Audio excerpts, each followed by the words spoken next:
Hi viewers, today's topic is variations of the Turing machine. So already we came across the Turing machine and how the mechanical diagram of a Turing machine. So we know the Turing machine consisting of a single input tape.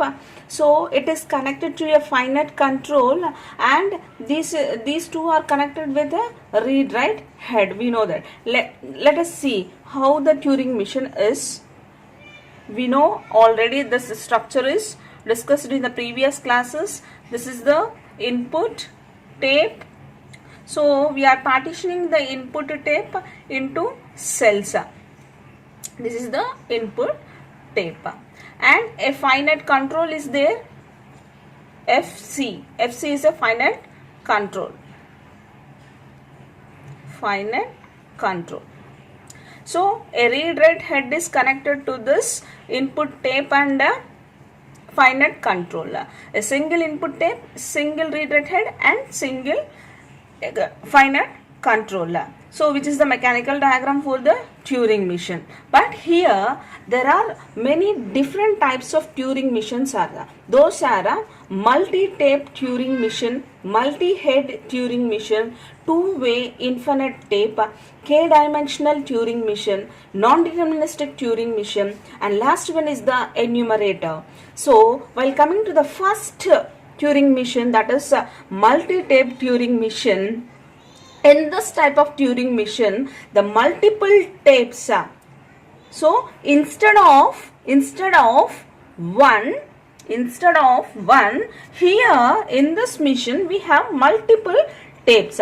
Each and every tape is connected to this finite control. See, so each and every input tape is connected to this finite control by the read-write head, which means here we have m input tapes. So m input tapes we have, then which is equivalent to m read-write heads. If we have m tapes, we have a m read-write heads. So in this multi-tape Turing machine also we have a 7 tuples. So the normal Turing machine also having 7 tuples. So those 7 tuples are represented with m. We know each and every tuple very well, that is q, sigma, gamma, delta, q naught, b and f. So each and every terminology is well known to you. So here also in multi-tape Turing machine also we have the 7 tuples. But here the transition function differs. So if the transition function of this multi-tape Turing machine depends on the present state. So already we denote the transition function in normal Turing machines as a q cross gamma, which tends to q cross gamma cross L or L comma R comma H. So which means with one state, by taking an input symbol, it goes to another state or the same state. By rewriting the symbol, it moves to left or right. So here we have multiple tapes. So for this the transition function is like this. See, q cross, there are multiple tapes. So tape 1, tape 2, gamma 1 comma gamma 2 and so on, gamma k. If we have k number of input tapes, we have, so each and every symbol is taken from different input tapes, which tends to q. It goes to from one state to another state or same state. Cross, so we are replacing. If you take k number of elements, those elements can be rewritten or updated. Gamma 2 and so on, gamma k cross gamma cross. So for each and every symbol we have to perform directions or movements, either to the left or to the right or halt and so on. For each and every symbol you have to perform these operations. If we have k number of symbols, we have to perform this movements as k times. So this is the this one is the transition function for this multiple tape. This can be simplified as a q cross gamma power k tends to q cross gamma power k cross L comma R comma H power k number of times it will take. Next, coming to the next Turing mission, that is multi-head Turing mission.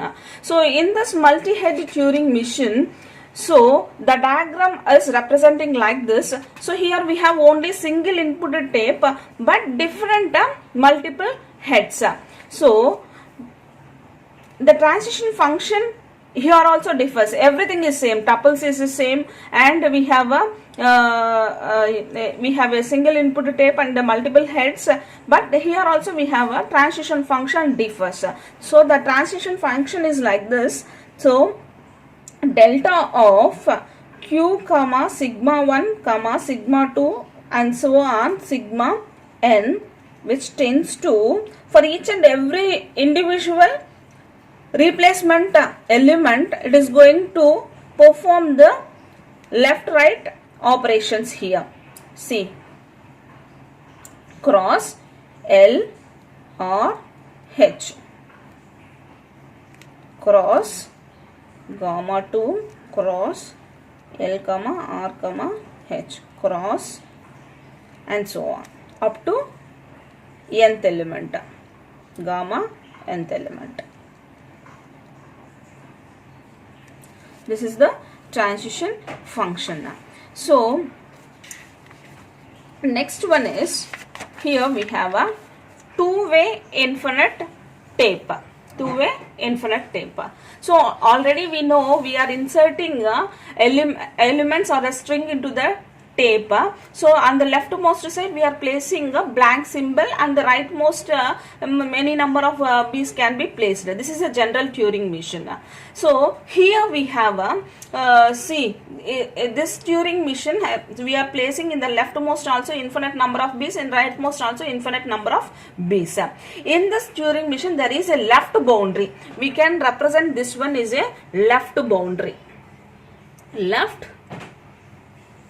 boundary. So if the head crosses that boundary, wants to go left, so if the head crosses to the left, then that situation is called a cross condition. Cross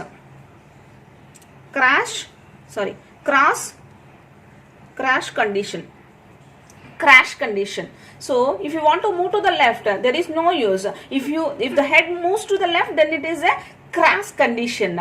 Okay, so here a Turing mission where there are infinite number of sequence of blanks both sides. Blanks should be placed infinite sequence of blanks.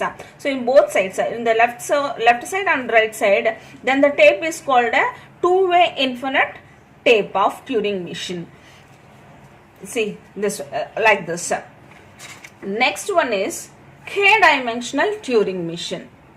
So in this type of Turing mission, the input tape can be extended infinitely in more than one dimension. Then the Turing mission is called a multi-dimensional Turing mission or k-dimensional Turing mission. So if we have this up to here we mentioned the input tape, then it is a single input tape. If we extend it to many rows and many columns, then it is called a multi-dimensional Turing mission. For this case, the read write have 4 moves. Generally we have 2 moves, that is left to right or right to left directions. It is moving the read write head. But here we have 2 more moves are there, that is up and down. Up and down. See, so if you move the read write head like this, it goes more up, and it comes down means it comes down. So it is the direction for left and right. Here also the finite control is connected to this multi-dimensional Turing mission. So here we have a transitional function for k-dimensional can be represented as a q cross sigma tends to q cross gamma, which is the replaced element, and having to perform a left, right, up, down and halt. So this is the k-dimensional Turing mission. So while coming to the next Turing machine, that is non-deterministic Turing machine. So we already discussed the non-deterministic Turing machine. We know well about this type of Turing machine. So only the difference between deterministic and non-deterministic is only the transition function. So here already we have seen this transition function for a Turing machine. Here non-deterministic Turing machine, here only it differs 2 power q, that is power sets of q. So only this particular area differs the transition function of non-deterministic Turing machine. At last, the last type of Turing machine is enumerator. So here enumerator is somewhat different from other Turing machines. Here a printer is attached to this finite controller. Enumerator starts with a blank symbol input tape, and whenever the Turing machine wants to print something, it sends the string to the printer. If the enumerator does not halt, it may print an infinite list of strings. It does not halt, it prints infinite list of strings. So here the language of enumerator is a set of strings that are printed by enumerator.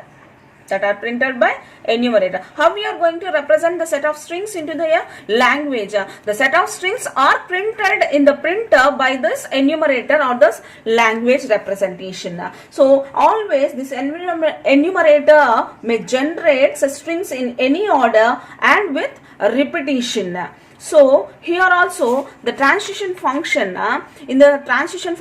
differs, and here one more variation is there in the tuple. Everything is same. It is also having 7 tuples, but the last final state can be represented as a QP, which is known as a final state, or print state also it is going to be represented as a print state. The transition function is represented as Q cross gamma or Q cross epsilon cross gamma, which tends to Q cross epsilon cross. So for each and everything we have to perform a left right operations movements cross gamma cross left right movement. This is the transition function for the enumerator. So these are all the different kinds of Turing machines. So far we discussed, and here we are not going to discuss any problems regarding this. So the missions difference is only the difference. So everything, the problem solvation for this type of Turing machine is the same, relevant to the previous problems.